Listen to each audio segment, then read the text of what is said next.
नमस्कार, जय हिंद, वंदे मातरम। आप देख रहे हैं चाणक्य न्यूज इंडिया का खास कार्यक्रम राजनीति। और राजनीति में आज हम बात करने जा रहे हैं जिसका सबको इंतजार था। जी हाँ, मैं बात करने जा रहा हूं पश्चिम बंगाल के उस विधानसभा चुनाव को जिसको लेकर पूरे देश ही नहीं पूरी दुनिया की निगाह टिकी हुई थी। देश में पहली बार ऐसा मतदान देखने को मिला जिसमें पहले चरण में 90% का मतदान हुआ और आज दूसरे चरण में भी 90% के लगभग की वोटिंग हुई। आप सबके प्यार और दुलार को चाणक्य नमन करता है और कई फोन अभी तक मुझे आ चुके हैं कि आखिर इस बार क्या होने वाला है। इन्हीं सब मसलों पर बातचीत करने के लिए हमारे संग कोलकाता से जुड़ चुकी हैं मौमिता वैद्या। मौमिता, किस तरह का माहौल देखने को मिला आज दिन भर आपको?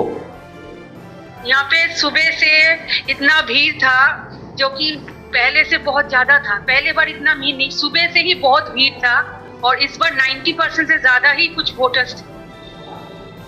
आपको क्या लगता है 90% से ज्यादा का जो मतदान हुआ है किसकी लहर देखने को मिली आपको? मौमिता, मेरी आवाज आ रही है? हाँ, बोलिए। मौमिता, किसके नाम की चर्चा देखने को मिली? टीएमसी, बीजेपी, किसकी तरफ? जय श्री राम, यही हुआ आज ज्यादातर। मतलब सिर्फ जय श्री राम? बिल्कुल, ज्यादातर। क्योंकि जो औरतें लक्ष्मी भंडार मिलता था उनसे भी बातचीत की, बोला अभी क्या होगा, हम लोग का लड़कियों लोग को नौकरी चाहिए, लक्ष्मी भंडार से कुछ नहीं होने वाला है, हमें दीदी नहीं चाहिए, ऐसा तो डायरेक्टली बोल रहा है। 15 साल तक दीदी पश्चिम बंगाल में रही। मौमिता, आपको क्या लगता है उन्होंने कुछ किया नहीं? क्यों ऐसा कहा जा रहा है?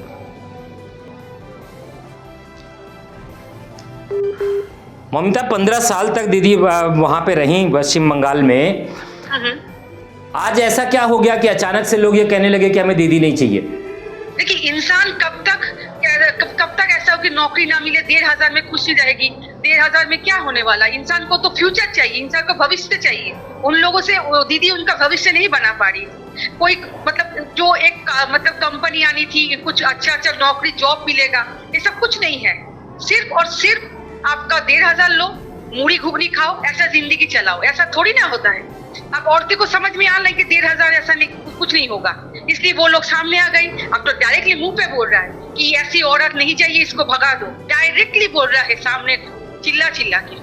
जी मौमिता, कुछ जगहों पर दंगे फसाद भी हुए। कुछ जगहों से ये खबर आई कि बीजेपी का जो ईवीएम में निशान था उस पर टेप लगा दिया गया। क्या इस तरह की घटना आपको भी सुनने को मिली?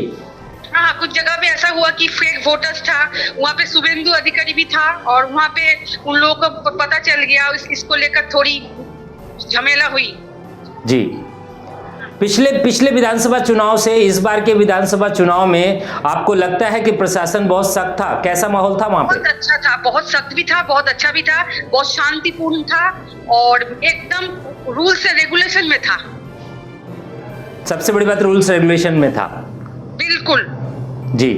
मौमिता, आप क्या कहना चाहोगे? किसकी सरकार बनती नजर आ रही है आपको? देखिए सर, पूरी जो औरतें बोल रही है, पूरी जो आपकी नॉर्मल जो हम लोग की डेली रूटीन, डेली लाइफ की जो नॉर्मल पीपल है, नॉर्मल इंसान है, सब एक ही बात बोल रहा है कि हमें तो मोदी जी का गवर्नमेंट ही चाहिए। मतलब आप लोग अब मिलकर सब लोग बीजेपी का झंडा वहां फहरा चुके हैं। हाँ, इस बार बीजेपी का सीएम बना के मानेंगे आप लोग? देखिए, आप हालात और परिस्थिति यही बोल रहा है कि जय श्री राम। जी, चलिए, हमसे बातचीत के लिए बहुत बहुत धन्यवाद मौमिता। Thank you.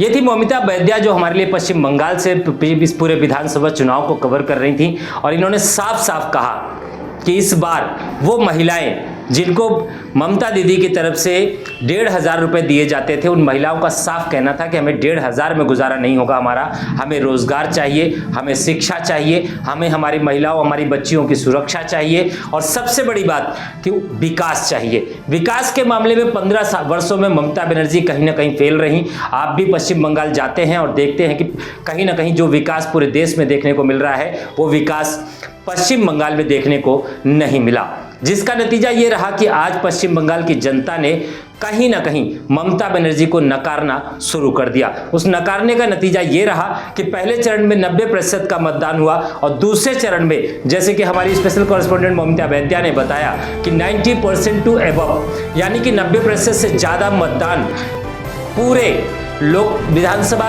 चुनाव, यानी कि इस विधानसभा चुनाव के इतिहास में शायद ही कभी ऐसा हुआ होगा कि 90% से ज़्यादा मतदान हुआ है।